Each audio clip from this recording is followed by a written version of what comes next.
and a just, lasting peace in accordance with the Charter, UN resolutions, and international law. In Gaza, the horrors are approaching a third monstrous year. They are the result of decisions that defy basic humanity. The scale of death and destruction are beyond any other conflict in my years as Secretary General.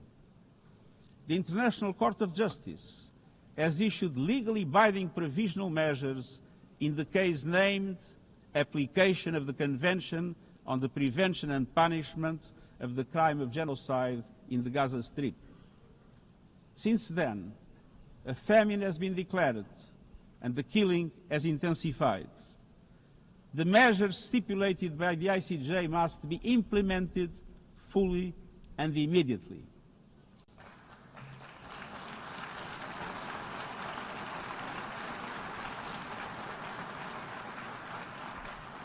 Nothing can justify the horrific Hamas terror attacks of October 7 and the taking of hostages, both of which I have repeatedly condemned.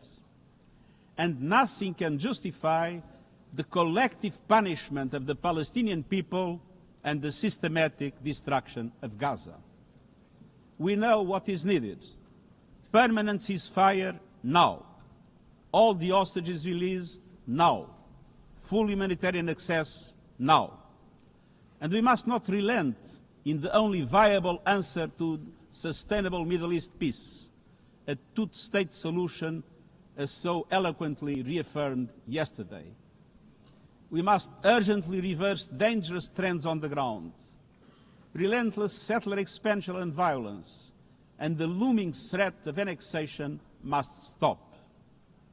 Everywhere, from Haiti to Yemen, to Myanmar and the Sahel and beyond, we must choose peace anchored in international law. The past year has brought glimmers of hope, including the ceasefire between Cambodia and Thailand, and the agreement between Azerbaijan and Armenia brokered by the United States. But far too many crises continue unchecked. Impunity prevails, lawlessness is a contagion, it invites mayhem, accelerates terror, and risks a nuclear free-for-all. When accountability shrinks, graveyards grow. When UN staff and facilities are attacked, violating legal obligations, so too is the core of our ability to serve and deliver. The Security Council must live up to its responsibilities. It must be more representative, more transparent, and more effective. And beyond crisis response, we must tackle the injustices that ignite conflict: exclusion, inequality, impunity, and corruption. The surest way to silence the guns is to raise the volume for justice. Real security is born of fairness and opportunity for all. Excellencies, this leads me to my second point. We must choose human dignity and human rights. Human rights are not an ornament of peace, they're its bedrock.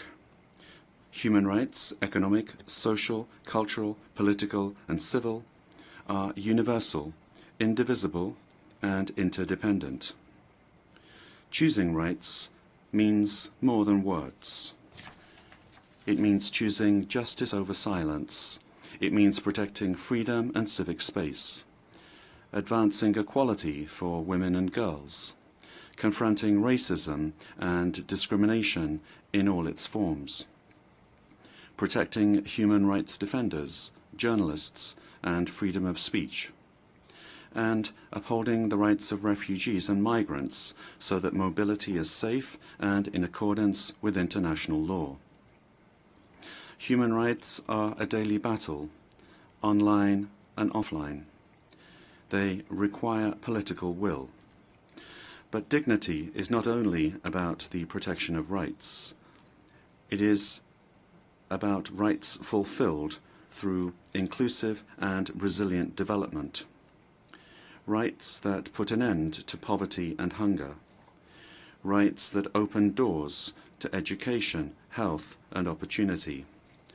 The Sustainable Development Goals are our shared roadmap for achieving these rights. But in order to make progress down this road, we need fuel. And that fuel is finance. We've seen what development done right can deliver. In the past decade, millions more have gained access to electricity, clean cooking solutions, and to the internet. Child marriage is in retreat.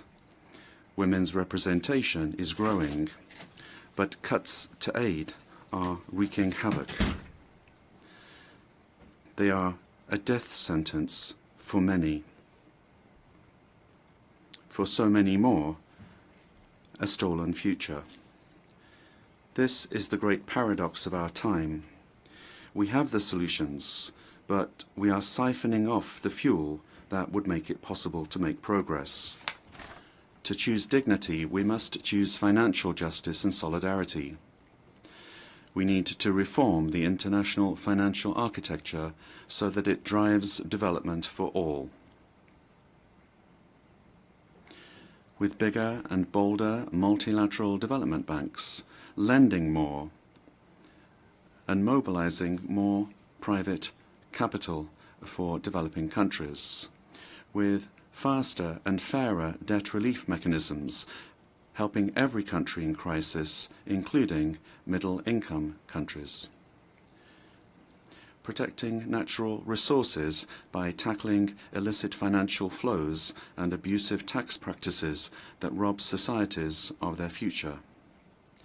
And global financial institutions that represent today's world, with far greater participation of developing countries in terms of their composition and their decision-making. So let us choose a global economy that works for everyone, men and women. Let us choose human rights and dignity. And let us equip ourselves with the means to ensure a transition for people and the planet.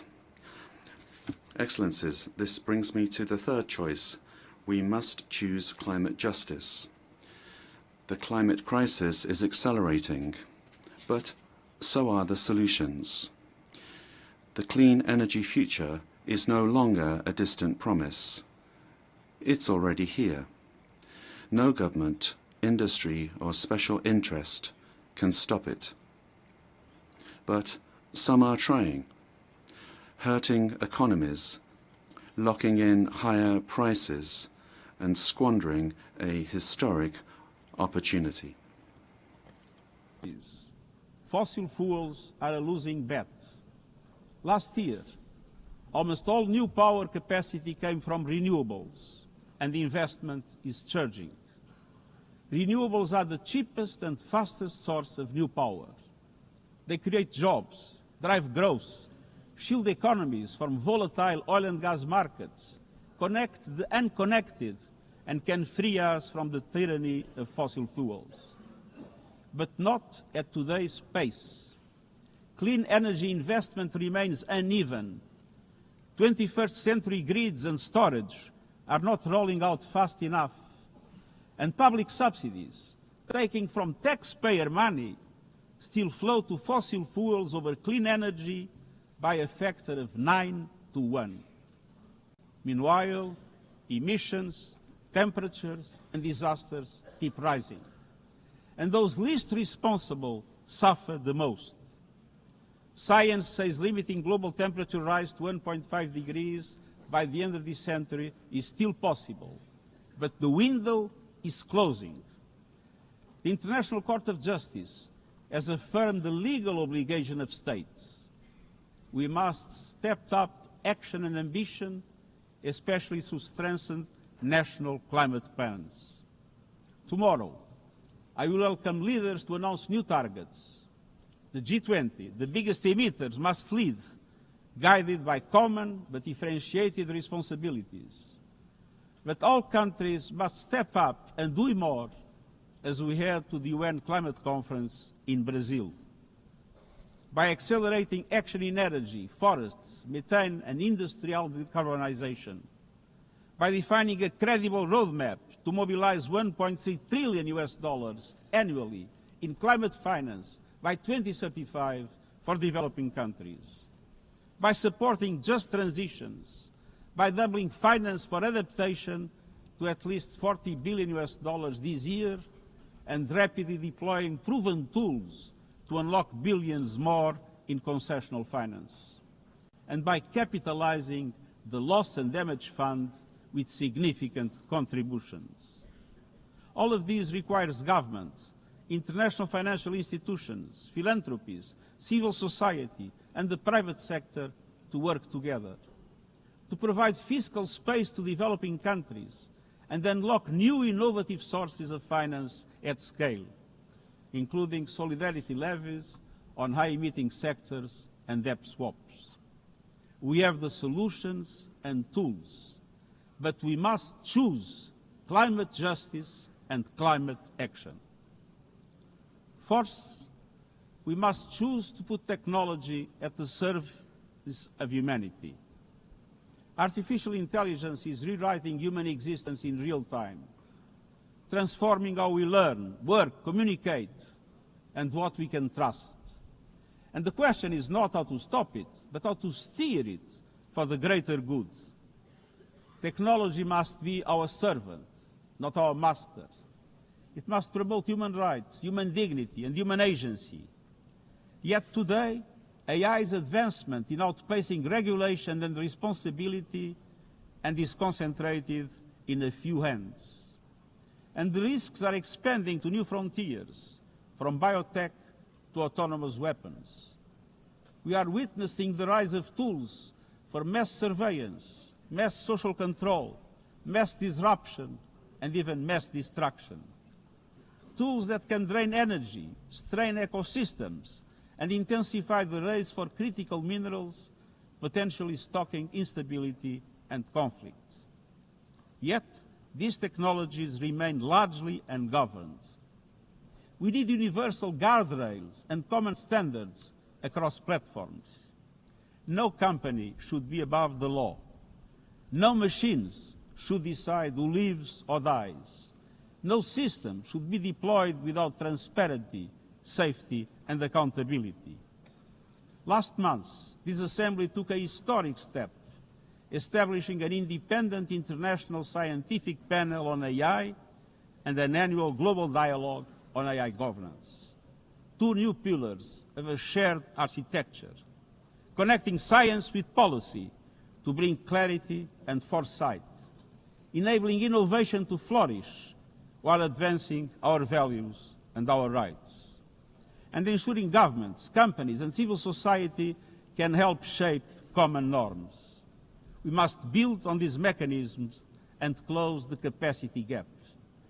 All countries must be able to design and develop AI, not just to consume it. I have proposed voluntary financing options to build AI computing power, data, and skills in developing nations. No country should be locked out of the digital future or locked into systems it cannot shape or trust. And governments must lead with vision, and companies must act with responsibility. And we, the international community, must ensure that technology lifts up humanity.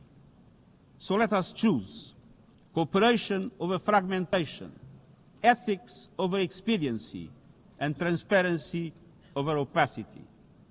Technology will not wait for us, but we can still choose what it serves. So let us choose wisely. Fifth and finally, to meet all these goals, we must choose to strengthen the United Nations for the 21st century. The forces shaking our world are also testing the foundations of the United Nations system. We are being hit by rising geopolitical tensions and divisions, chronic uncertainty, and mounting financial strain. But those who depend on the United Nations must not be made to bear the cost, especially now, when for every dollar invested to support our core work to build peace, the world spends $750 on weapons of war. This is not only unsustainable, it is indefensible. In this moment of crisis, the United Nations has never been more essential. The world needs our unique legitimacy, our convening power, our vision to unite nations, to bridge divides and confront the challenges before us. The Pact for the Future has shown your determination to build a United Nations that is stronger, more inclusive, and more effective. That is the logic and the urgency of our UN80 initiative. We are moving swiftly and decisively. I put forward concrete proposals, a revised budget for 2026 that strengthens accountability, improves delivery, and cuts costs. Practical reforms to implement mandates more effectively and efficiently with greater impact. And ideas to spark a paradigm shift in the structure of the UN and how its parts work together. Most of these decisions rest with you, the Member States, and we will move forward in full respect of the established procedures. Together, let us choose to invest in a United Nations that adapts, innovates, and is empowered to deliver for people everywhere. Excellencies, my overriding message comes down to this. Now is the time to choose. It's not enough to know what the right choices are. I urge you to make them. I grew up in a world where choices were few. I was raised in the darkness of dictatorship, where fear silenced voices and hope was nearly crushed. Yet, even the bleakest hours, especially then, I discovered a truth that has never left me. Power does not reside in the hands of those who dominate or divide. Real power resides from people, from our shared resolve to uphold dignity, to defend equality, to believe fiercely in our common humanity and the potential of every human being. I learned early to persevere, to speak out, to refuse to surrender, no matter the challenge, no matter the obstacle, no matter the hour. We must and we will overcome. Because in a world of many choices, there is one choice we must never make, the choice to give up. We must never give up. That is my promise to you, for peace, for dignity, for justice, for humanity, for the world we know is possible when we work as one. I will never, ever give up. Thank you.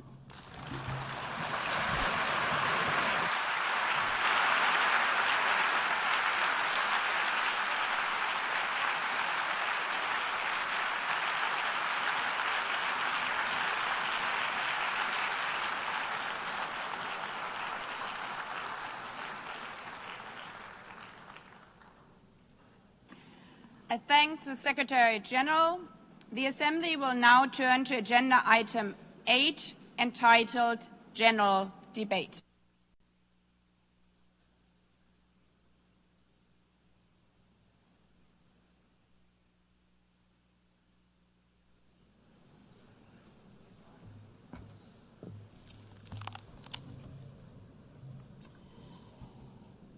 "80 years.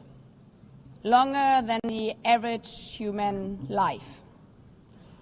This anniversary of the United Nations should have been a moment of celebration.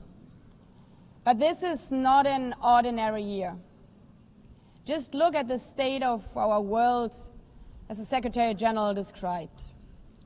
Thousands of orphans in Gaza are wandering around the rubble, eating sand, drinking contaminated water. 90-year-old women in Ukraine are hiding from drones, trapped in their homes instead of living their final years in peace. Children in Haiti, too afraid to walk to school, afraid they might be gunned down by gangs like their friends.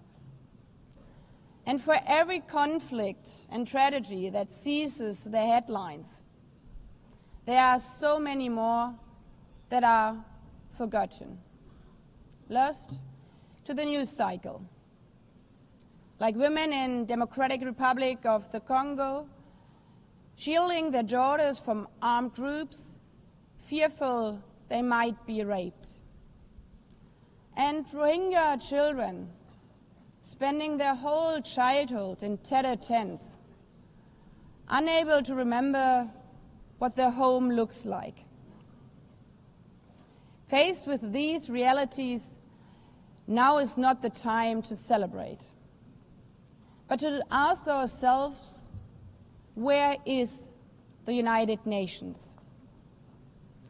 Distinguished heads of state and government, Mr. Secretary General, Excellencies, ladies and gentlemen, people out there in the world watching us. Clearly, we have to do better. But what we should not let cynics allow to weaponize these failures, to argue that our institution is a waste of money, outdated, irrelevant. When the principles of the Charter are ignored, is it the UN that has failed? When tanks rolled into Ukraine, was it because Article 2 of the Charter is not clear enough about sovereignty and territorial integrity? When civilians, children, are killed in Gaza, is it humanitarian law at fault for failing to protect them? It's not the Charter which fails. It's not the UN as an institution which fails. The Charter, our Charter, is only as strong as member states' willingness to uphold it, and their willingness to hold to account those who violate it. Excellencies, yes, our world is in pain. Yes, we have failures. But imagine how much worse would it be without the United Nations? Would a single person be better off without it? Without UNICEF, 26 million children would not have received an education. Without the World Food Programme, nearly 125 million people would have lacked life-saving food assistance. Without the World Health Organization, over 1 billion vaccines would not have been supplied. Sometimes we could have done more, but we cannot let this dishearten us. If we stop doing the right thing, evil would prevail. This 80th session is not about big celebrations. It's about finding the resolve not to give up, the resolve to be better together, just as our predecessors did 8 decades ago. This institution was born in a world on fire and desperate for reprieve. 750 million, nearly a third of humanity back then, still under colonial rule. 2 world wars in a generation, 70 million dead. The horrors of the Holocaust revealed to our collective shame. This was a generation that knew almost nothing but suffering and despair. The signing of the Charter in 1945 gave hope to millions, gave us a North Star that guided our path from the ashes of war, helped guide nations from colonial rule into independent states, helped end apartheid. Across the decades, the United Nations has been a compass pointing toward peace, humanity, and justice. We have not always succeeded, but the story of this institution is not a story of easy victories. It's a story of falling and rising, of pulling ourselves and each other back up and trying harder. We gather here for the 80th time, not for empty celebration, not out of ritual, not to hear our own voices. We gather to prove that this institution matters, and that through this institution, every nation represented here, no matter how big or small, can summon again the strength and unity first shown in San Francisco 80 years ago. The courage and resolve of world leaders, who even while some called them back then naive, believed they could build a better world from the wreckage of the old. They showed then what true leadership is.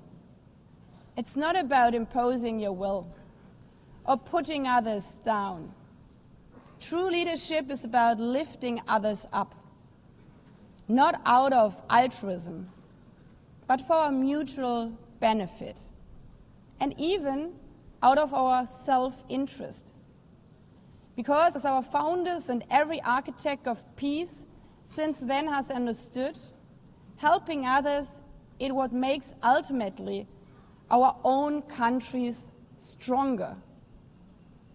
Could any state have faced the global pandemic alone? The virus did not have any passport. We were only able to solve it at the end with the support of the World Health Organization. The climate crisis does not stop at borders. CO2 emissions anywhere affect people everywhere. Even the wealthiest cities in the world cannot shield themselves from wildfires. And imagine coming here by plane, how safe would you feel to step into the next airplane if there were no International Civil Aviation Organization anymore, which is responsible for setting safety regulations for 5 billion passengers each year? How comfortable would you be with your children using the internet while AI is uncontrolled and unchecked? As the lines between what is real and fake start to blur.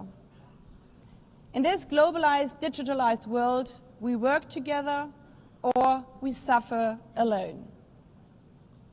Excellencies, the theme of this milestone session and the high-level week is therefore better together. 80 years and more for peace, development, and human rights. Will living up to that be easy? No. But this hall was not built for easy times. It was built to come together to confront the hardest topics. This session is a session where the high-level week is about resolving differences. We showed some of it yesterday already. But even the house of dialogue and diplomacy needs a renovation. That is why the UNTV initiative and the wider reform process are not luxuries, but necessities. We are literally now at a crossroads, a make it or break it moment, politically, financially. Therefore, we have to deliver a United Nations that is agile, cost-effective, and fit for purpose. Member States have to give the Secretary General and this process their full support, because reform cannot stop in New York. It must carry through to every capital. That includes delivering the Pact for the Future and accelerating progress on the Sustainable Development Goals. Again, this is not about charity. It's about addressing the core purposes of this institution, about strengthening our foundations across all 3 pillars: peace and security, human rights, and sustainable development. They are inseparable.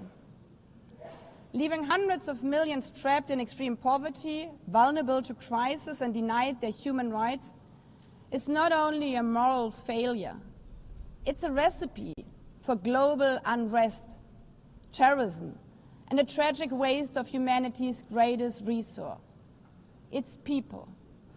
Put it simply, without the SDGs, there cannot be lasting peace. Excellencies, our future as an institution will also be shaped by the selection of the next Secretary General. And here we must pause and reflect. In nearly 80 years, this organization has never chosen a woman for that role. One might wonder how out of 4 billion potential candidates, there could not be found a single one. Of course,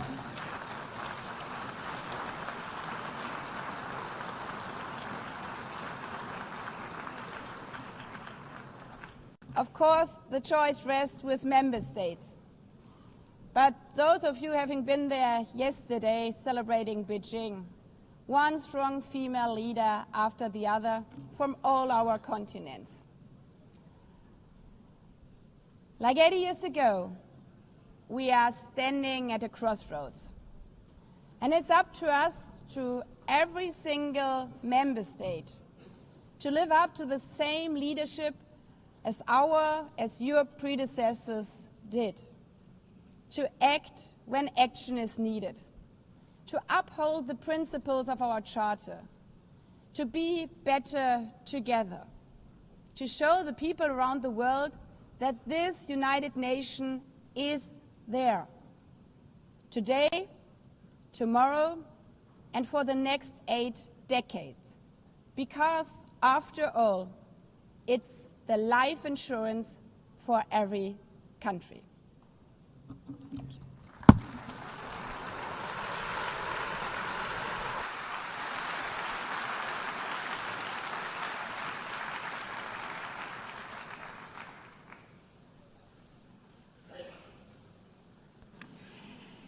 Before giving the floor to the first speaker for this morning, I would like to remind member states that the list of speakers for the general debate has been established on the agreed basis that statements should be no longer than 15 minutes to enable all the speakers to be heard at a given meeting. Within this time frame, I would like to appeal to speakers to deliver their statements at a reasonable pace so that interpretation into the other official languages may be provided properly. I would also like to draw your attention to the decision taken by the Assembly at previous sessions, namely that the practice of expressing congratulations inside the Assembly Hall after speech has been delivered is strongly discouraged. After delivering their statements from the rostrum, speakers are invited to exit the hall through room JA200, located behind the podium, before returning to their seats. May I take it that the Assembly agrees to proceed in this manner? It's so decided. Finally, I should like to draw the attention of member states that during the general debate, official photographers are in the room and will take official photographs of all speakers by the Department of Global Communications. Members interested in obtaining these photographs are requested to contact the Photo Library of the United Nations. By this, the Assembly will hear an address by His Excellency Luiz Inácio Lula da Silva, President of the Federative Republic of Brazil. I request the protocol to escort His Excellency and invite him to address the Assembly.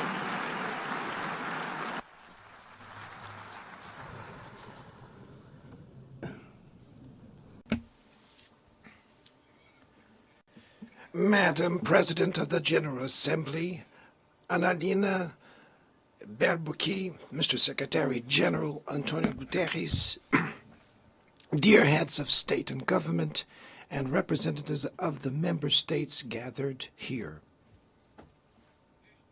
This should be a time to celebrate the United Nations. Created at the end of the war, the UN symbolizes the highest expression of the aspiration for peace and prosperity. Today, however, the ideals that inspired its founders in San Francisco are under threat as never before in their history. Multilateralism is at a new crossroads. The organization's authority is in check. We are witnessing the consolidation of an international order marked by repeated concessions to power play. Attacks on sovereignty, arbitrary sanctions, and unilateral interventions are becoming the rule. There is a clear parallel between the multilateralism crisis and the weakening of democracy. Authoritarianism is strengthened when we fail to act in the face of arbitrary acts, when the international society falters in defending peace, sovereignty, and the rule of law. The consequences are tragic. Throughout the world, anti-democratic forces are trying to subjugate institutions and stifle freedoms. They worship violence, praise ignorance, act as physical and digital militias, and restrict the press. Even under an unprecedented attack, Brazil chose to resist and defend its democracy, regained 40 years ago by its people after 2 decades of dictatorial governments. There is no justification for unilateral and arbitrary measures against our institutions and our economy. The aggression against the independence of the judiciary branch of power is unacceptable. This interference in domestic affairs is aided by a subservient far right who is nostalgic of past hegemonies. False patriots plan and publicly promote actions against Brazil. Peace cannot be achieved with impunity. A few days ago, and for the first time in 525 years of our history, a former head of state was convicted of attacking the democratic rule of law. He was investigated, indicted, trialed, and held accountable for his actions in a meticulous process.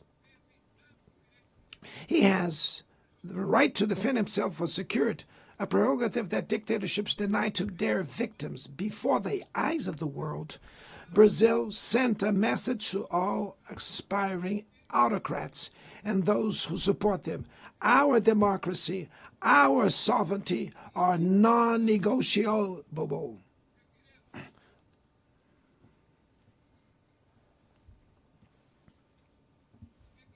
We will continue as an independent nation and as a people free from any type of guardianship.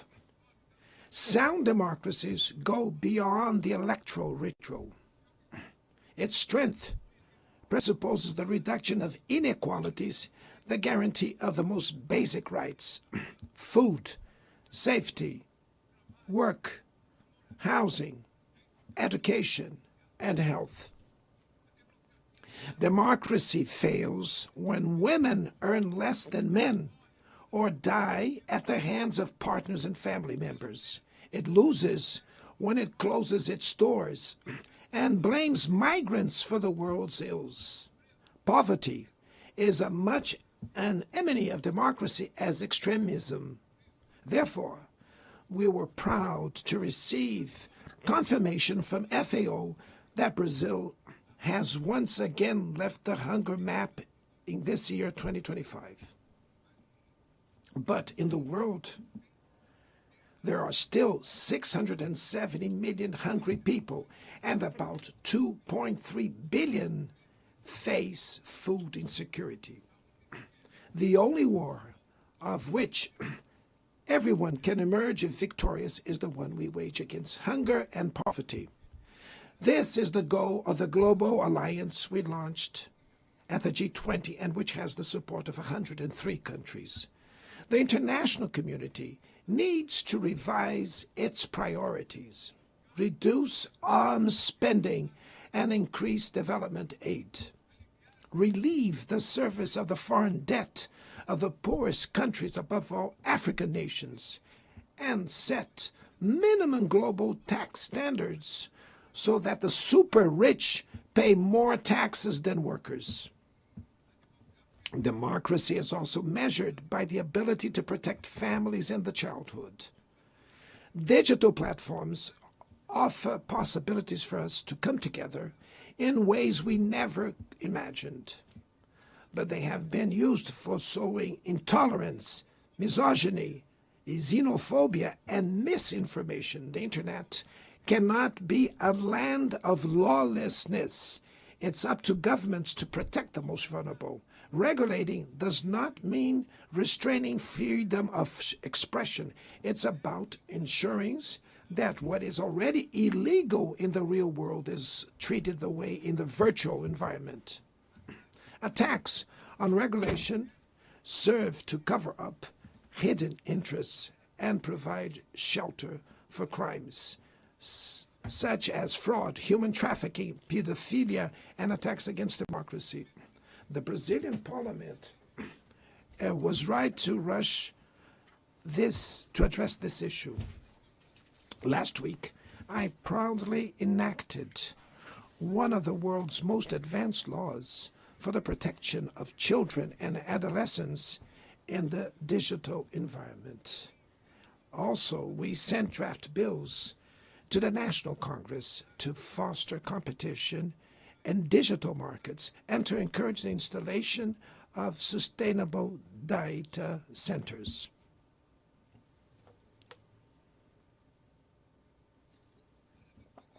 To mitigate the risks of artificial intelligence, we are committed to building multilateral governance in line with the Global Digital Compact that was approved in this plenary last year. Ladies and gentlemen, Your Excellencies, in Latin America and the Caribbean, we are experiencing a time of growing polarization and instability. Maintaining the region as a zone of peace is and was our priority. We are a continent free of weapons of mass destruction, without ethnic or religious conflicts. The comparison between crime and terrorism is worrying. The most effective way to combat drug trafficking is to cooperate to suppress money laundering and limit arms trade. Using lethal force in situations that do not constitute armed conflict is tantamount to executing people without trial. Other parts of the planet have already witnessed interventions that cause greater damage than intended, with serious humanitarian consequences. The path to dialogue must not be closed in Venezuela.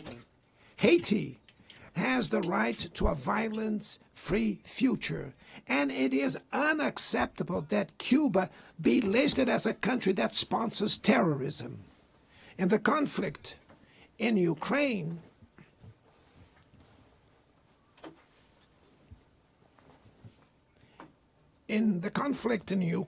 we all already know that there will be no military solution. The recent meeting in Alaska raised hopes for a negotiated way out. It's necessary to pave the way for a realistic solution. This implies taking into account the legitimate security concerns of all parties. The African Initiative and the Friends for Peace group created by China and Brazil can help promote dialogue and a diplomatic solution. No situation is more emblematic of the disproportionate and illegal use of force than the one occurring in Palestine. The terrorist attacks perpetrated by Hamas are indefensible from any angle, but nothing, absolutely nothing, justifies the ongoing genocide in Gaza.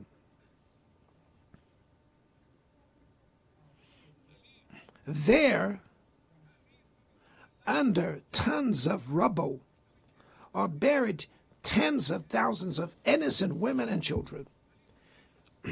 There, we can see that international humanitarian law and the myth of ethical exceptionalism of the West are also being buried there. This massacre would not have happened without the complicity of those who could have prevented it. In Gaza, hunger is used as a weapon of war, and the forced displacement of populations goes on unpunished. I express my admirations to the Jews who, inside and outside Israel, oppose this collective punishment. The Palestinian people are at risk of disappearing. They will only survive with an independent state integrated to the international community. This is the solution defended by more than 150 UN members, reaffirmed yesterday here in this very plenary, but bared by a single veto. It is regrettable that President Mahmoud Abbas was prevented by the host country of occupying the Palestinian bench at this historical moment.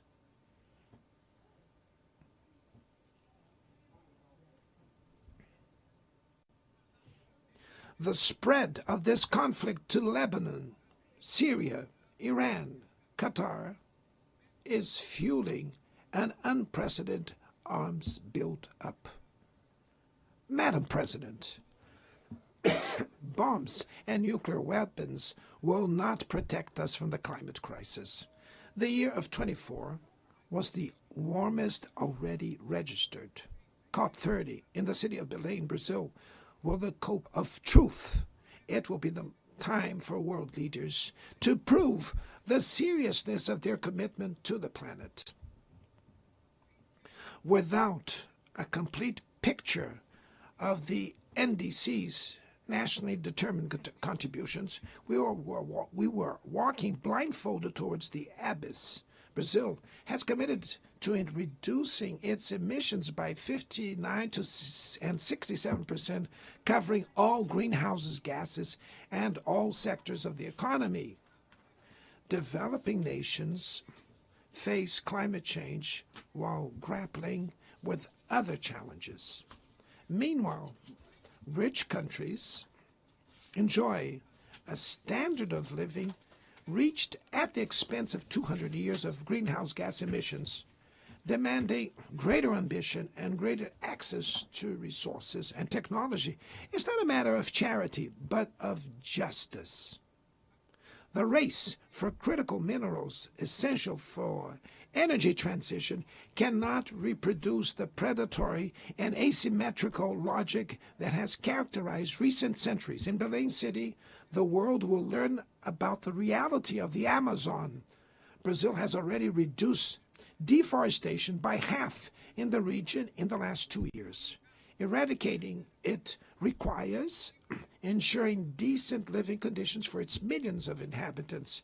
Promoting sustainable development is the objective of the Tropical Forest Forever facility, which Brazil intends to launch to compensate countries that keep their forests standing.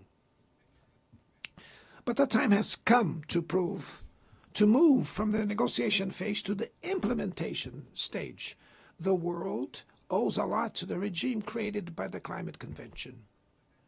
Climate change needs to be brought to the heart of the UN so that it gets the attention it deserves. A council linked to the General Assembly with the power and legitimacy to monitor commitments provide coherence to climate action. This is a fundamental step towards a broader reform of the organization, which would also include an expanded Security Council in the 2 member categories. Few areas have worsened as much as the multilateral trading system.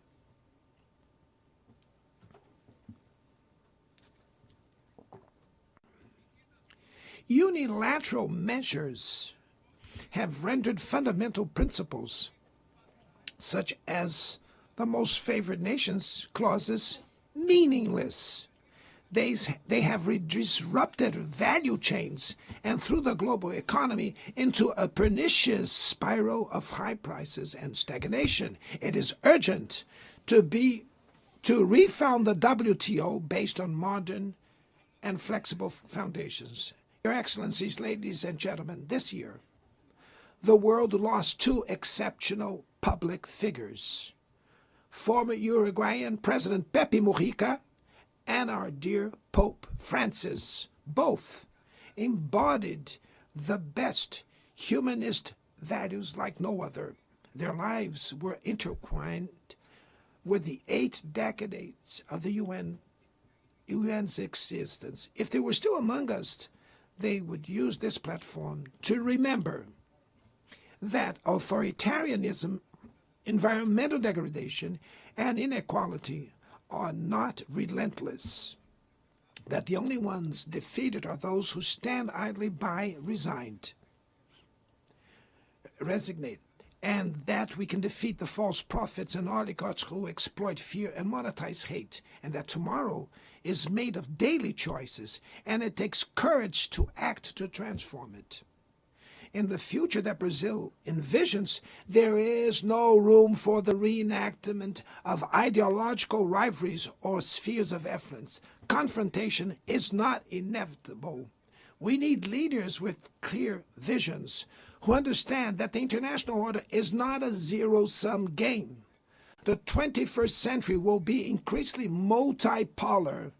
For it to remain peaceful, it cannot fall to multilateral. Brazil is giving increasing importance to the European Union, the African Union, ASEAN, CELAC, BRICS, and the G20. The voice of the Global South must be heard.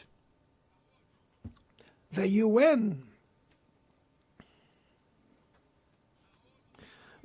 has today almost 4 times more members than the 51 who were at its foundation. Our historic mission is to make it once again a barrier of hope and a promoter of equality, peace, sustainable development, diversity, and tolerance.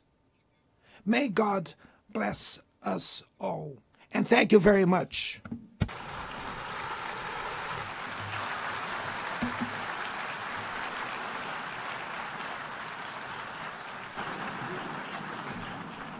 On behalf of the Assembly, I wish to thank the President of the Federative Republic of Brazil,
the Assembly will hear an address by His Excellency Donald Trump, President of the United States of America.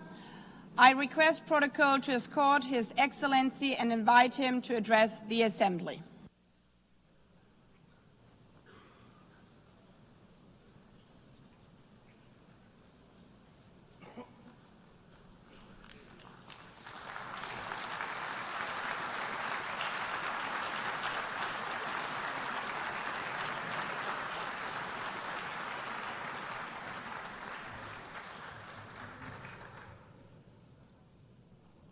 Thank you very much.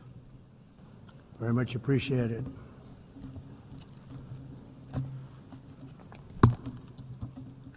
And I don't mind making this speech without a teleprompter because the teleprompter is not working.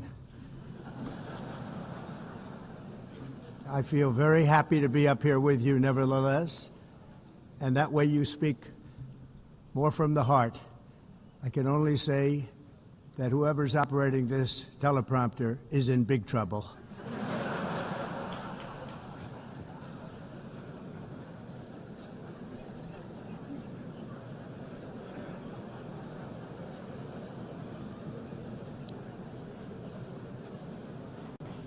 Hello, Madam First Lady. Thank you very much for being here. And Madam President, Mr. Secretary General, First Lady of the United States, distinguished delegates, ambassadors, and world leaders. 6 years have passed since I last stood in this grand hall and addressed a world that was prosperous and at peace in my first term. Since that day, the guns of war have shattered the peace I forged on 2 continents. An era of calm and stability gave way to one of the great crises of our time. And here in the United States, 4 years of weakness, lawlessness, and radicalism under the last administration delivered our nation into a repeated set of disasters. 1 year ago, our country was in deep trouble, but today, just 8 months into my administration, we are the hottest country anywhere in the world, and there is no other country even close. America is blessed with the strongest economy, the strongest borders, the strongest military, the strongest friendships, and the strongest spirit of any nation on the face of the earth. This is indeed the golden age of America.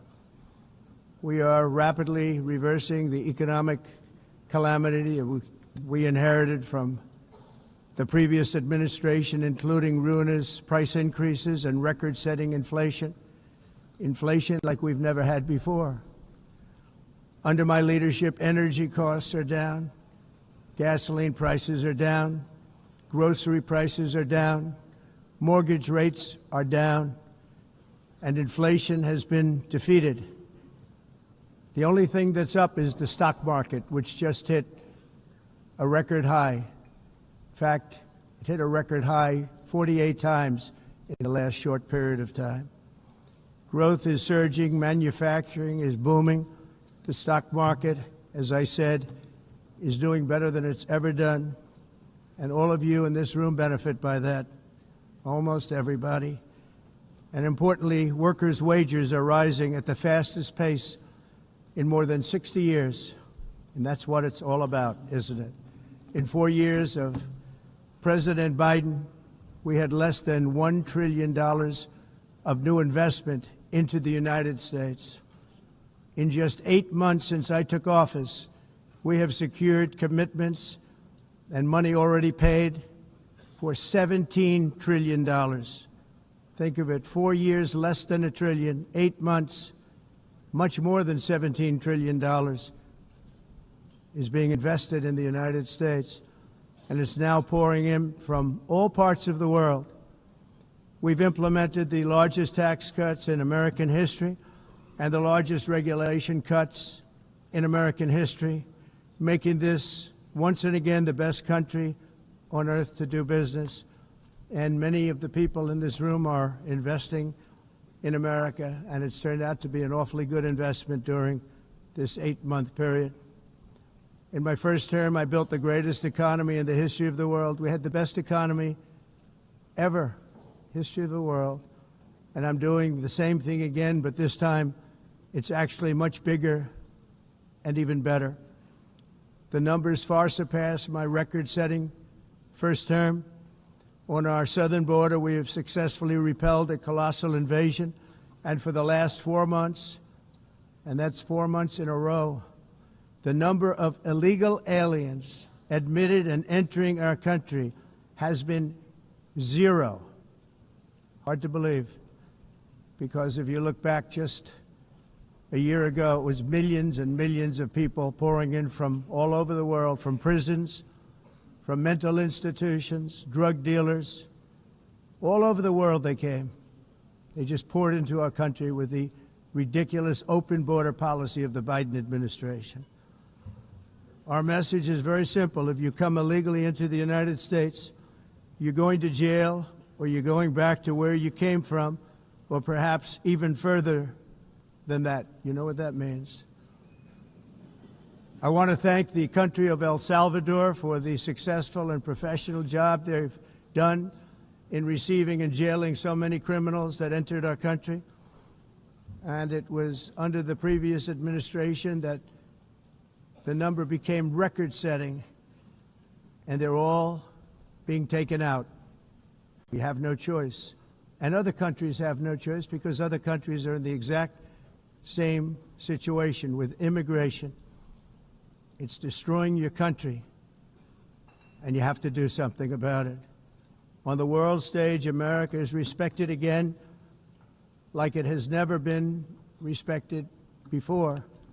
You think about 2 years ago, 3 years ago, 4 years ago, or 1 year ago, we were a laughingstock all over the world. At the NATO summit in June, virtually all NATO members formally committed to increase defense spending at my request from 2% to 5% of GDP, making our alliance far stronger and more powerful than it was ever before. In May, I traveled to the Middle East to visit my friends and rebuild our partnerships in the Gulf and those valued relationships with Saudi Arabia, Qatar, and the UAE and other countries are now, I believe, closer than ever before. My administration has negotiated one historic trade deal after another, including with the United Kingdom, the European Union, Japan, South Korea, Vietnam, Indonesia, the Philippines, Malaysia, and many, many others. Likewise, in a period of just 7 months, I have ended 7 unendable wars. They said they were unendable. You're never going to get them solved. Some were going for 31 years, 2 of them, 31, think of it, 31 years. One was 36 years. One was 28 years. I ended 7 wars. And in all cases, they were raging with countless thousands of people being killed. This includes Cambodia and Thailand, Kosovo and Serbia, the Congo and Rwanda, a vicious, violent war that was, Pakistan and India, Israel and Iran, Egypt and Ethiopia, and Armenia and Azerbaijan. It included all of them. No president or prime minister, and for that matter, no other country has ever done anything close to that. And I did it in just 7 months. It's never happened before. There's never been anything like that. I'm very honored to have done it. It's too bad that I had to do these things instead of the United Nations doing them. And sadly, in all cases, the United Nations did not even try to help in any of them.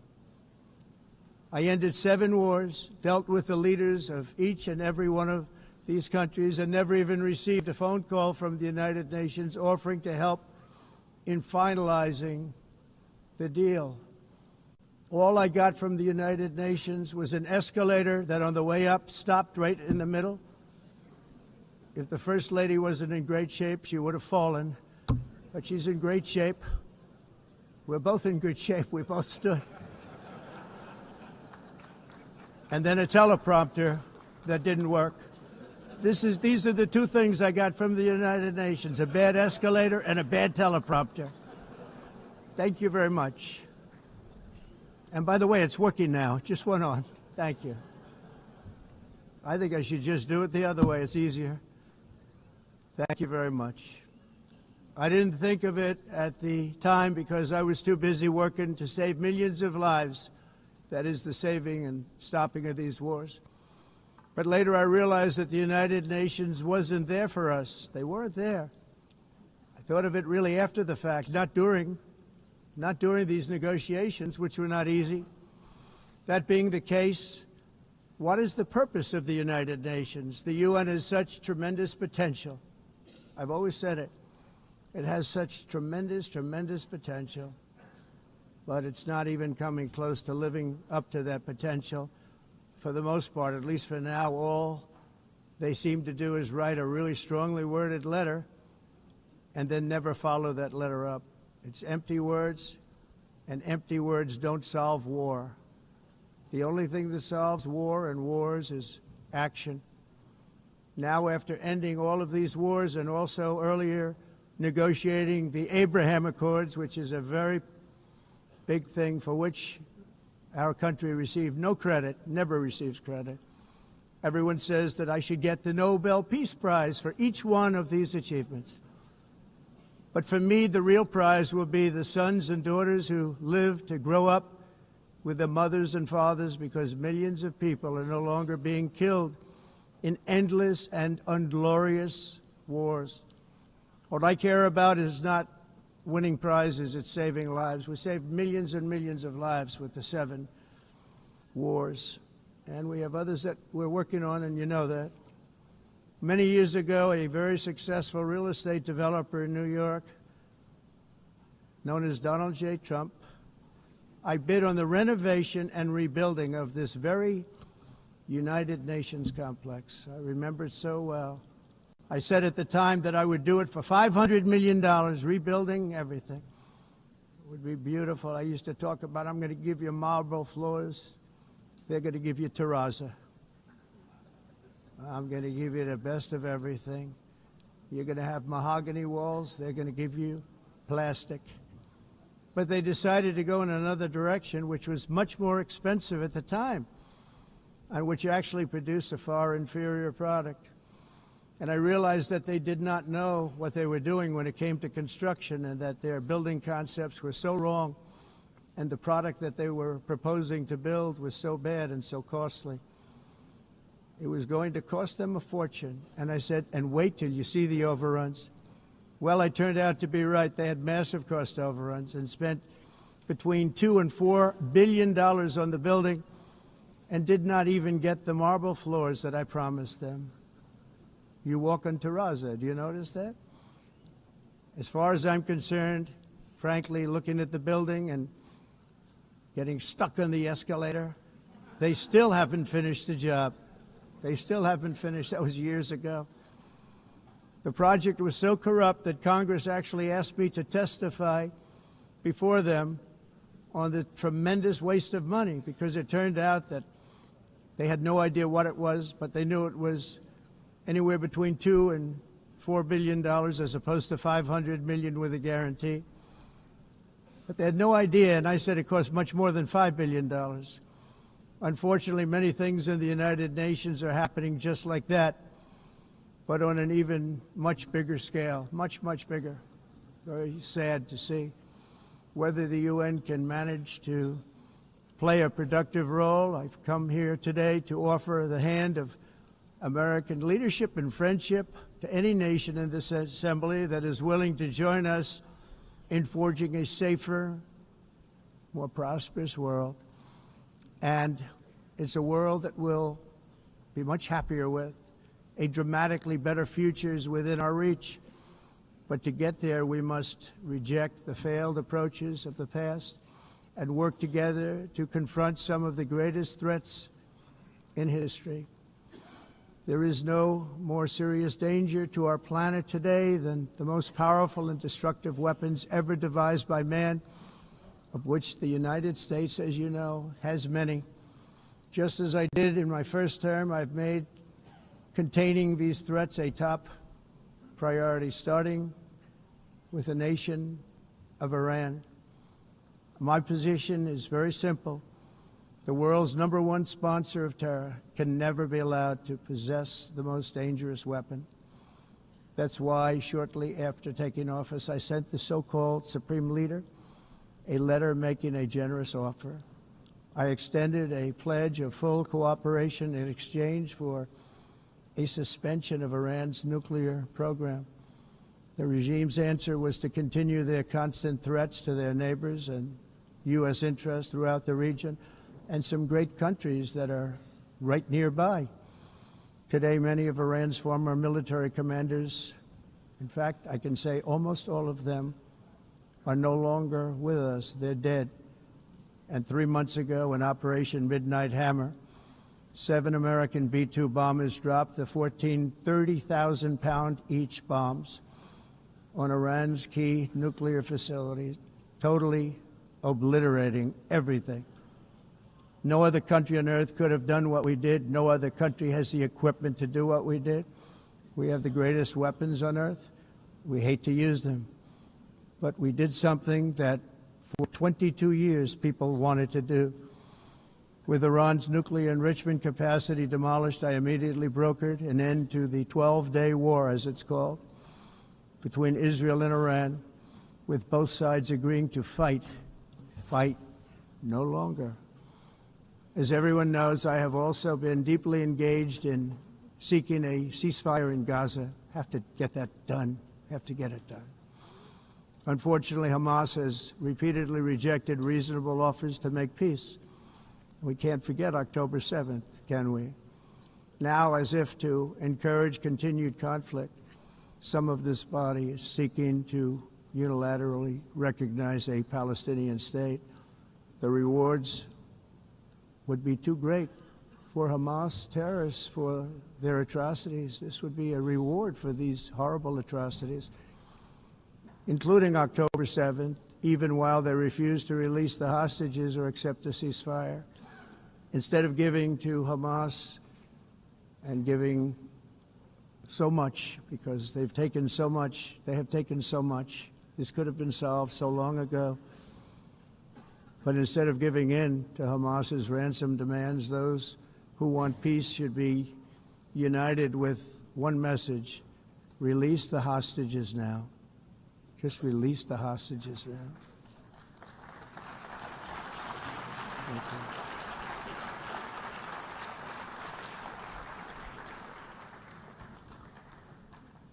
Thank you.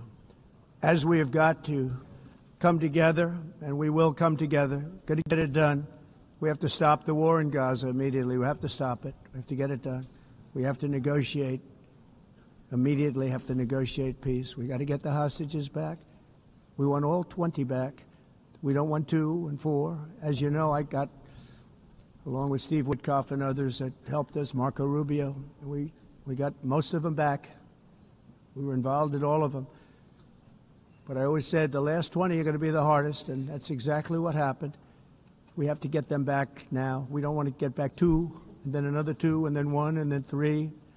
Have this process. No, we want them all back, and we want the actually 38 dead bodies back, too.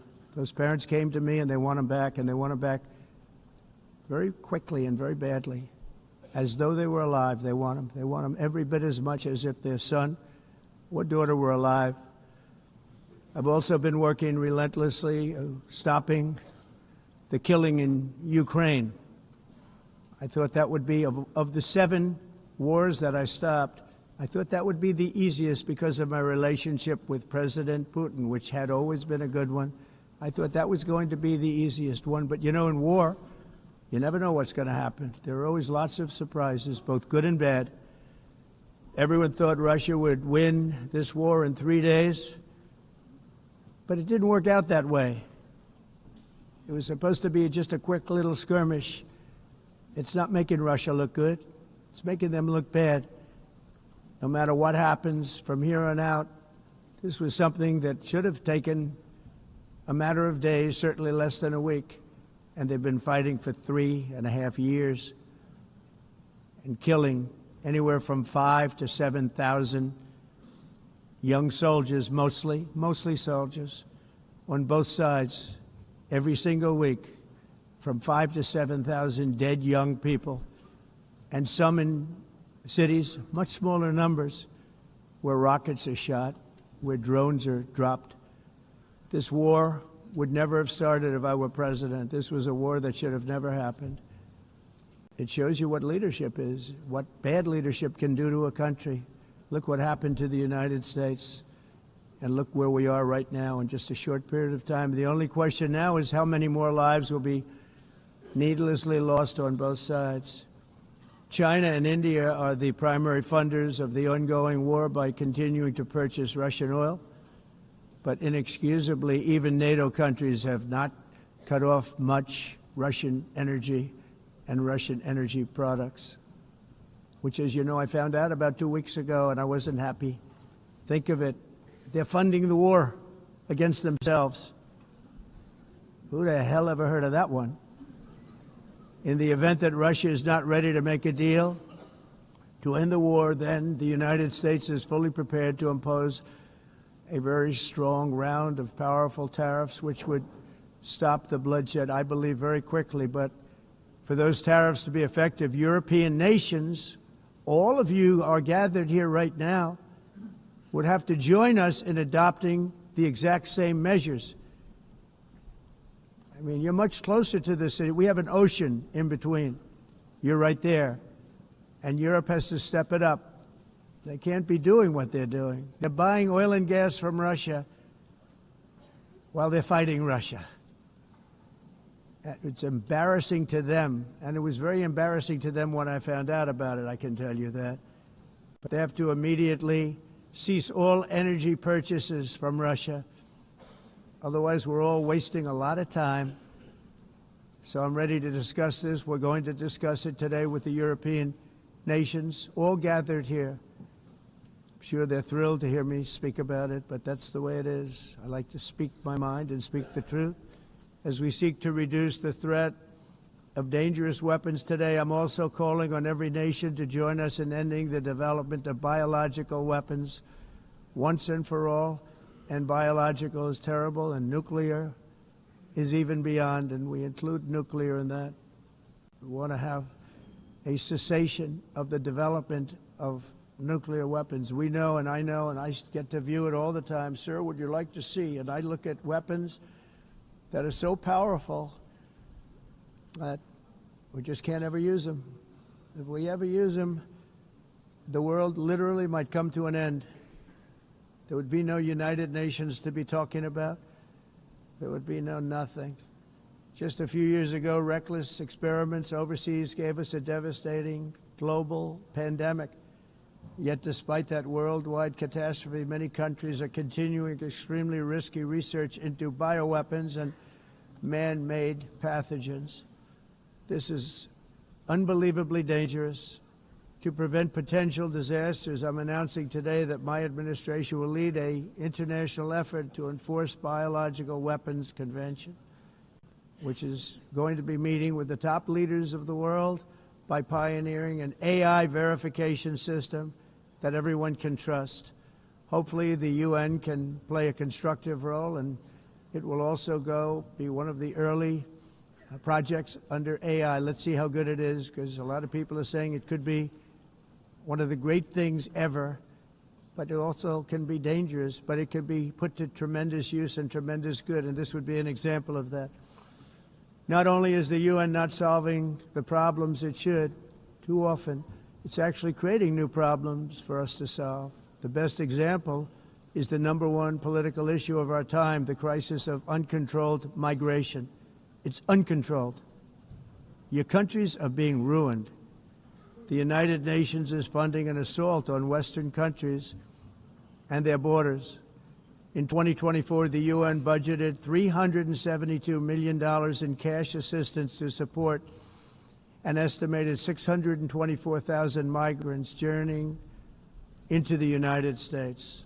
Think of that. The UN is supporting people that are illegally coming into the United States, and then we have to get them out. The UN also provided food, shelter, transportation, and debit cards to illegal aliens. Can you believe that? On the way to infiltrate our southern border. Millions of people came through that southern border. Just a year ago, millions and millions of people were pouring in, 25 million altogether over the 4 years of the incompetent Biden administration. And now we have it stopped, totally stopped. In fact, they're not even coming anymore because they know they can't get through. But what took place is totally unacceptable. The UN is supposed to stop invasions, not create them and not finance them.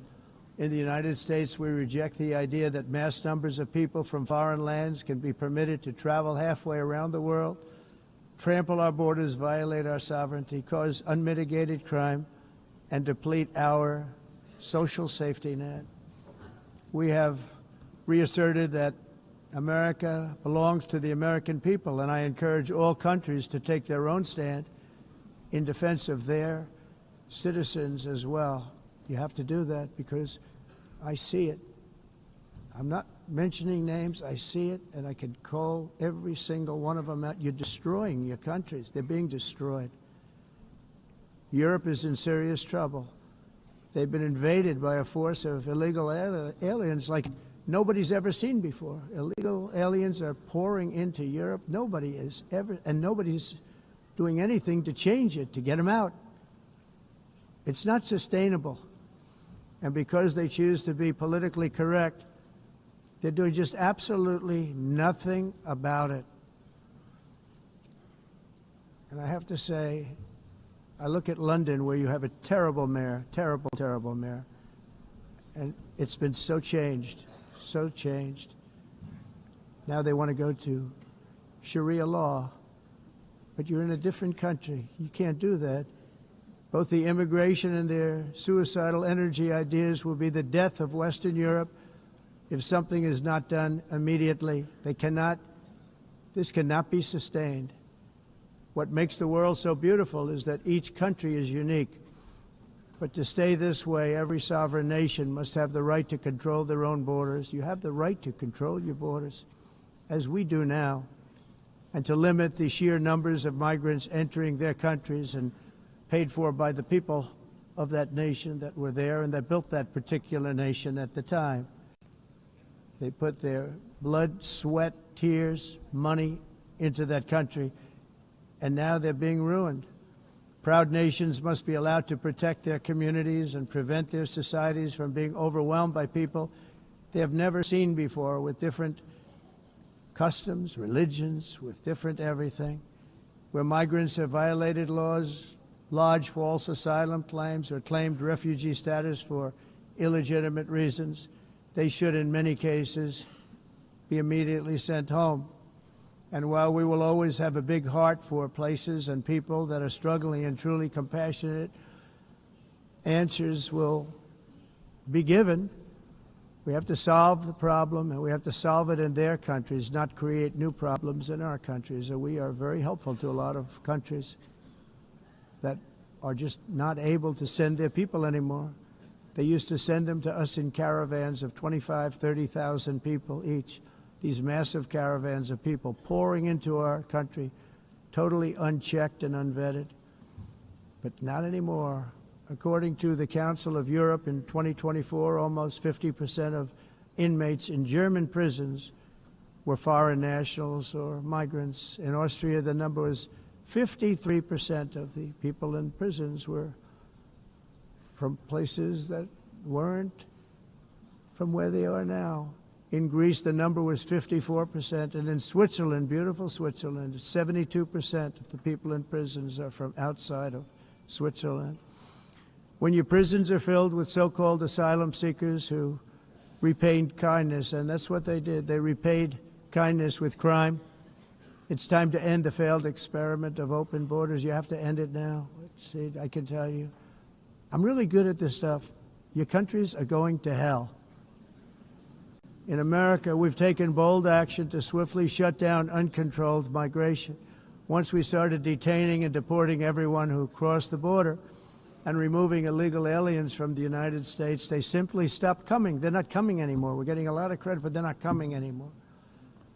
This was a humanitarian act for all involved, because on the trips up, thousands of people a week were dying.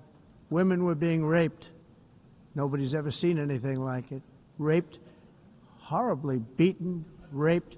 On the trip up, the journey up, it was a long walk. It was a long, arduous journey, indeed.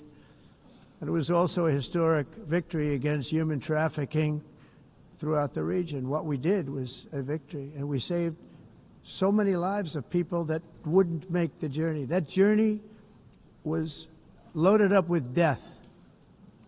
Loaded up with death. Dead bodies all along the roads of jungles to get up. They go through jungles, they go through areas so hot you couldn't breathe. They were dying of suffocation, areas so hot that you couldn't breathe. dead bodies all over. By them not coming, we're saving tremendous numbers of lives.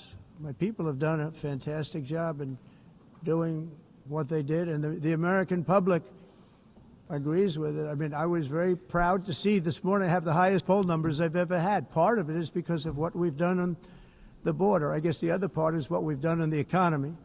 Joe Biden's policies empowered murderous gangs, human smugglers, child traffickers, drug cartels, and prisoners from all over the world. The previous administration also lost nearly 300,000 children. Think of that. They lost more than 300,000 children, little children, who were trafficked into the United States on the Biden watch, many of whom have been raped, exploited, and abused, and sold. Sold. Nobody talks about that. The fake news doesn't write about it. With many others, young children who are missing or dead. And we found a lot of these children, and we're sending them back, and we've been sending them back to their parents. They said, nobody knows who they are. They said, where do you come from? And they'll give us a country, and we'll find out, and we'll figure it out, and we'll bring them back to their homes. And the mother and father rush to the door, and their tears in their eyes. They can't believe that they're seeing their son or daughter, their little son or daughter again. We've done almost 30,000 of them so far. Any system that results in the mass trafficking of children is inherently evil. Yet that is exactly what the globalist migration agenda has done, and it's what it's all about. In America, those days, as you know, are over. The Trump administration is working, and we are continuing to work to track down the villains that are causing this problem, and also, as I said, to get back the 30,000 we've already returned. Now I think we're going to have another. We're going to find a lot. You're not going to find all of them. 300, more than 300,000. They're lost or they're dead. They're lost or they're dead because of the animals that did this. To protect our citizens, I've also designated multiple savage drug cartels as far as and you see this, and you see it happening right before your eyes. Let's put it this way. People don't like taking big loads of drugs in boats anymore. There aren't too many boats that are traveling on the seas by Venezuela. They tend not to want to travel very quickly anymore. And we've virtually stopped drugs coming into our country by sea. We call them the water drugs. They kill hundreds of thousands of people. I've also designated multiple savage drug cartels as far as foreign terrorist organizations, along with two bloodthirsty transnational gangs, probably the worst gangs anywhere in the world, MS-13 and Tren de Aragua. Tren de Aragua is from Venezuela, by the way. Such organizations torture, maim, mutilate, and murder with impunity. They're the enemies of all humanity. For this reason, we've recently begun using the supreme power of the United States military to destroy Venezuelan terrorists and trafficking networks led by Nicolas Maduro. To every terrorist thug smuggling poisonous drugs into the United States of America, please be warned that we will blow you out of existence. That's what we're doing. We have no choice. Can't let it happen. They're destroying. I believe we lost 300,000 people last year to drugs, 300,000. Fentanyl and other drugs. Each boat that we sink carries drugs that would kill more than 25,000 Americans. We will not let that happen. Energy is another area where the United States is now thriving like never before. We're getting rid of the falsely named renewables. By the way, they're a joke. They don't work. They're too expensive. They're not strong enough to fire up the plants that you need to make your country great. The wind doesn't blow. Those big windmills are so pathetic and so bad, so expensive to operate. And they have to be rebuilt all the time, and they start to rust and rot. Most expensive energy ever conceived, and it's actually energy. You're supposed to make money with energy, not lose money. You lose money, the governments have to subsidize. You can't put them out without massive subsidies. And most of them are built in China, and I give China a lot of credit. They build them, but they very few wind farms. So why is it that they build them and they send them all over the world, but they barely use them? You know what they use? Coal. They use gas. They use almost anything, but they don't like wind. But they sure as hell like selling the windmills. Europe, on the other hand, has a long way to go, with many countries being on the brink of destruction because of the green energy agenda. And I give a lot of credit to Germany. Germany was being led down a very sick path, both on immigration, by the way, and on energy. They were going green, and they were going bankrupt. And the new leadership came in, and they went back to where they were, with fossil fuel and with nuclear, which is good. It's now safe, and you can do it properly. But they went back to where they were, and they opened up a lot of different plants, energy-producing plants, and they're doing well. I give Germany a lot of credit for that. They've said this is a disaster, what's happening. They were going all green. All green is all bankrupt. That's what it represents. And it's not politically correct. I'll be very badly criticized for saying it, but I'm here to tell the truth. I don't care. It doesn't matter to me. I'm in New York City. I'm feeling a lot safer. Crime, we're getting crime down. And by the way, speaking of crime, Washington, D.C. was the crime capital of America. Now it's after 12 days, it's a totally safe city. Everyone's going out to dinner. They're going out to restaurants. Your wife can walk down the middle of the street with or without you. Nothing's going to happen. My people have done a fantastic job. And yes, I called in the National Guard, and the National Guard took care of business, and they weren't politically correct, but they took care of business. We got 1,700 career criminals out, brought them back to where they came from, the countries where they came from, or put them in jails. Washington, D.C. is now a totally safe city again, and I welcome you to come. In fact, we'll have dinner together at a local restaurant, and we'll be able to walk. We don't have to go by an armor-plated vehicle. We'll walk right over there from the White House. They've given up their powerful edge, a lot of the countries that we're talking about, in oil and gas, such as essentially closing the great North Sea oil. Oh, the North Sea, I know it so well.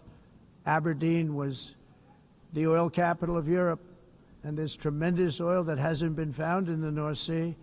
Tremendous oil. And I was with the Prime Minister I respect and like a lot, and I said, you're sitting with the greatest asset. They essentially closed it by making it so highly taxed that no developer, no oil company can go there.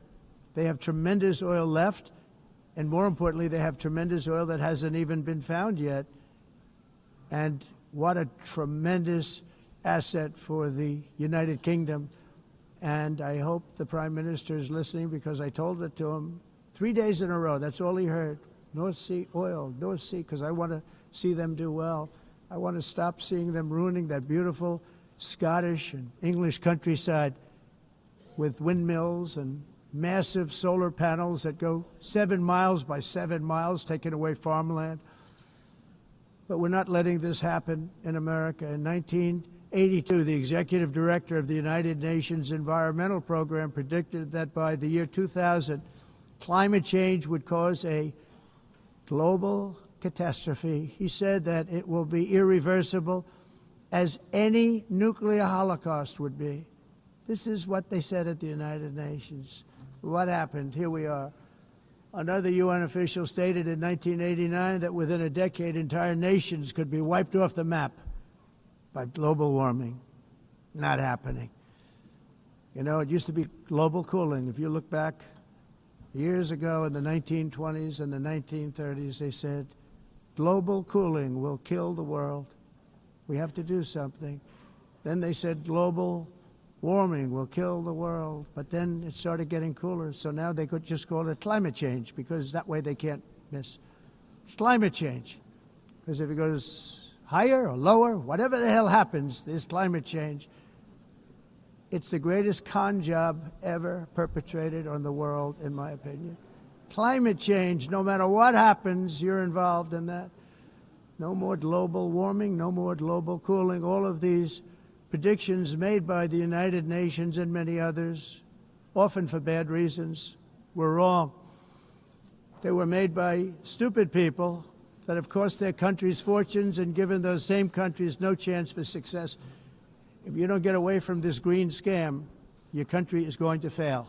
And I'm really good at predicting things, you know. They actually said during the campaign they had a hat, the best-selling hat. Trump was right about everything. And I don't say that in a braggadocious way, but it's true. I've been right about everything. And I'm telling you that if you don't get away from the green energy scam, your country is going to fail. And if you don't stop people that you've never seen before, that you have nothing in common with, your country is going to fail. I'm the President of the United States, but I worry about Europe. I love Europe. I love the people of Europe. And I hate to see it being devastated by energy and immigration. This double-tailed monster destroys everything in its wake, and they cannot let that happen any longer. You're doing it because you want to be nice. You want to be politically correct, and you're destroying your heritage. They must take control strongly and immediately of the unmitigated immigration disaster and the fake energy catastrophe before it's too late. The carbon footprint is a hoax made up by people with evil intentions, and they're heading down a path of total destruction. You know, the carbon footprint was a big, big thing a few years ago. I remember hearing about the carbon footprint, and then President Obama would get into Air Force One, a massive Boeing 747, and not a new one, an old one with old engines that spew everything into the atmosphere. He'd talk about the carbon footprint, we must do so. Then he'd get in and he'd fly from Washington to Hawaii to play a round of golf. And then he'd get back onto that big, beautiful plane and he'd fly back and he'd talk about, again, global warming and the carbon footprint. It's a con job. At extreme cost and expense, Europe reduced its own carbon footprint by 37%. Think of that. Congratulations, Europe. Great job. You cost yourself a lot of jobs, a lot of factories closed, but you reduced the carbon footprint by 37%. However, for all of that sacrifice and much more, it's been totally wiped out and then some by a global increase of 54%. Much of it coming from China and other countries that are thriving around China, which now produces more CO2 than all the other developed nations in the world. So all of these countries are working so hard on the carbon footprint, which is nonsense, by the way. It's nonsense. You know, it's interesting. In the United States, we have still radicalized environmentalists, and they want the factories to stop. Everything should stop. No more cows. We don't want cows anymore. I guess they want to kill all the cows. They want to do things that are just unbelievable, and you have it too. But, you know, we have a border, strong, and we have a shape, and that shape doesn't just go straight up. That shape is amorphous when it comes to the atmosphere. And if we had the most clean air, and I think we do, we have very clean air. We have the cleanest air we've had in many, many years. But the problem is that other countries, like China, which has air that's a little bit rough, it blows. And no matter what you're doing down here, the air up here tends to get very dirty because it comes in from other countries where their air isn't so clean. And the environmentalists refuse to acknowledge that. Same thing with garbage. In Asia, they dump much of their garbage right into the ocean. And over about a 1 week and 2 week journey, it flows right past Los Angeles. You've seen it. Massive amounts of garbage, almost too much to do anything about, flowing past Los Angeles, past San Francisco, and then somebody will get in trouble because he dropped a cigarette on the beach. The whole thing is crazy. The primary effect of these brutal green energy policies has not been to help the environment, but to redistribute manufacturing and industrial activity from developed countries that follow the insane rules that are put down to polluting countries that break the rules and are making a fortune. They're making a fortune. European electricity bills are now 4 to 5 times more expensive than those in China, and 2 to 3 times higher than the United States. And our bills are coming way down. You probably see that our gasoline prices are way down. You know, we have an expression, drill. Nós reduzimos os custos de energia porque nós faremos, como a expressão, vamos fazer tudo isso, reduzir os custos de energia e os custos diminuíram nos Estados Unidos. Common to see one. Por exemplo, se você olhar nos países em faturas de energia, nós não mas nós nos Estados Unidos conseguimos usar eles e evitar aumento da temperatura, porque é muito caro também usar nada e ninguém usa tudo isso. A mudança. Esse agenda mundialista não tem nenhum sentido. País and it must be immediate. That's why in America I withdrew from the fake Paris Climate Accord, where, by the way, America was paying so much more than every country. Others weren't paying. China didn't have to pay until 2030. Russia was given an old standard that was easy to meet, a 1990 standard. But for the United States, we're supposed to pay like $1 trillion. And I said, this is another scam. The fact is, the United States has been taken advantage of by the world for many, many years, but not any longer, as you probably noticed. I unleashed massive energy production and signed historic executive orders to hunt for oil, but we don't have to do much hunting because we have the most oil of any nation anywhere, oil and gas in the world. And if you add coal, we have the most of any nation in the world. Clean, I call it clean, beautiful coal. You can do things today with coal that you couldn't have done 10 years ago, 15 years. So I have a little standing order in the White House. Never use the word coal, only use the words clean, beautiful coal. Sounds much better, doesn't it?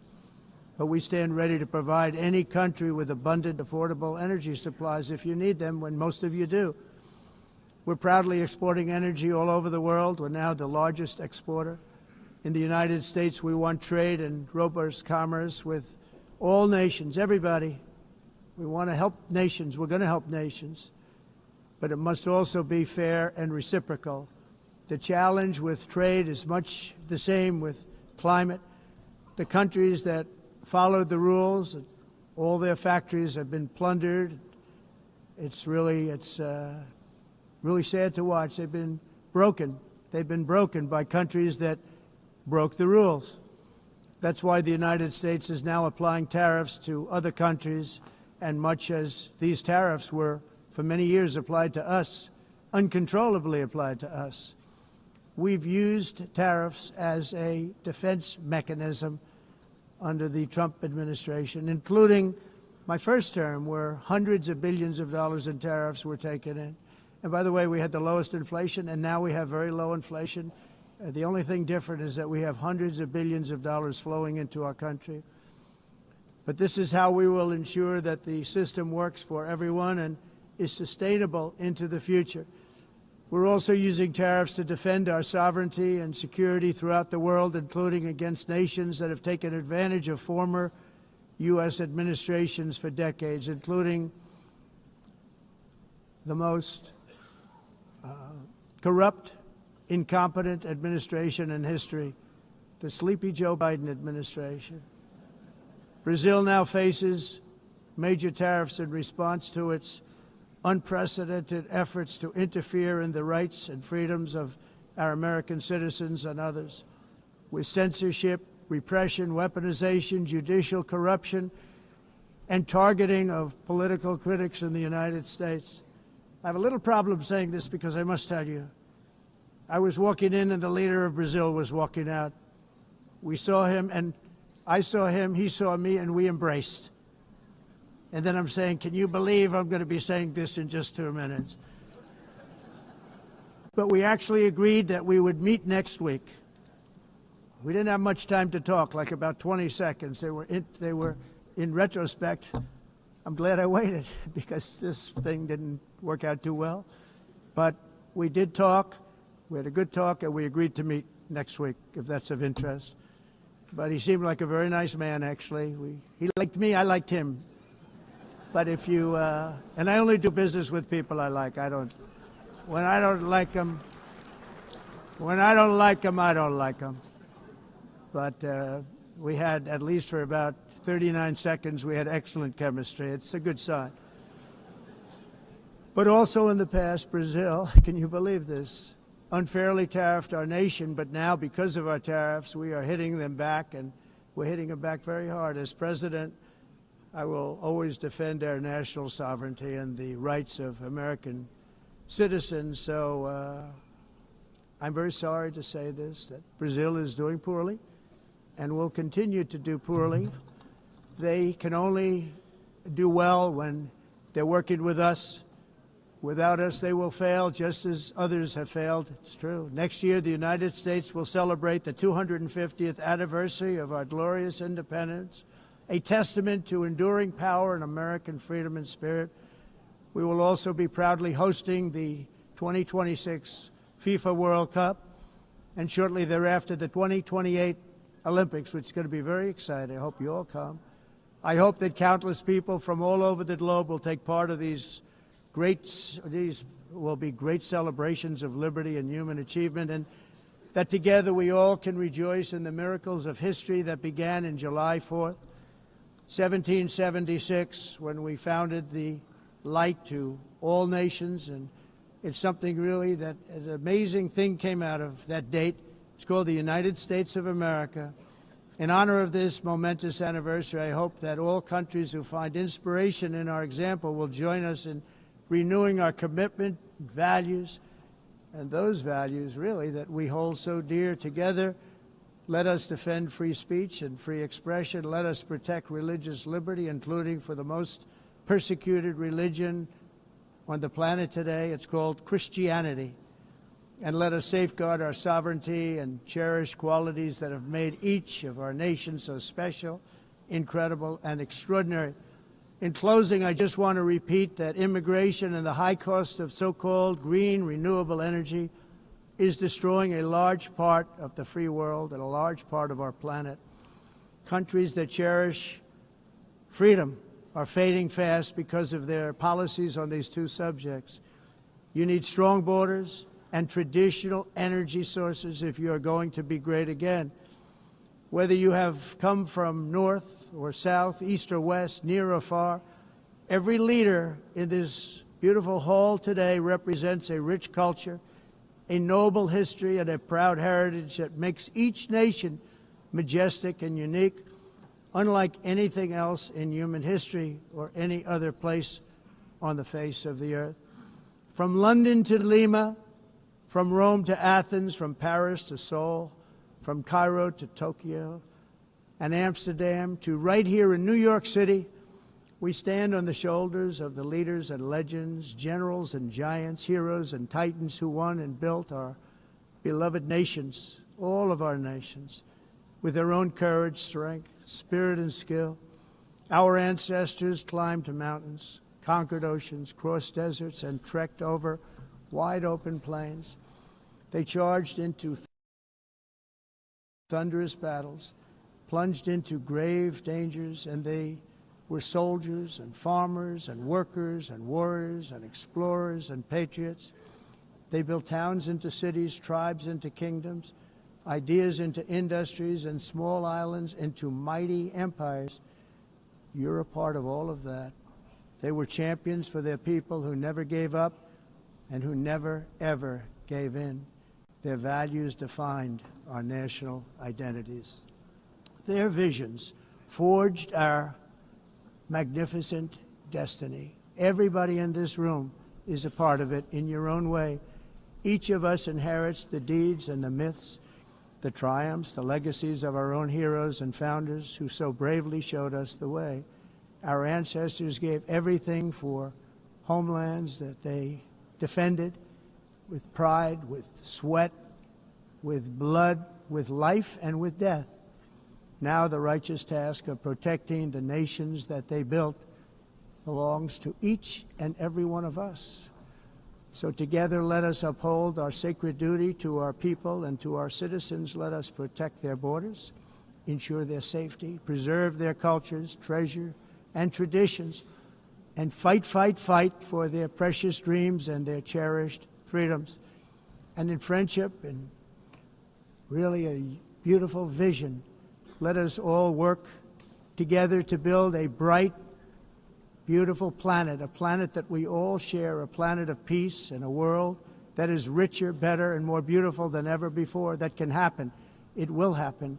It will happen, and I hope it can happen and start right now, right at this moment. We'll turn it around. We're going to make our countries better, safer, more beautiful. We're going to take care of our people. Thank you very much. It's been an honor. God bless the nations of the world. Thank you very much. Bye.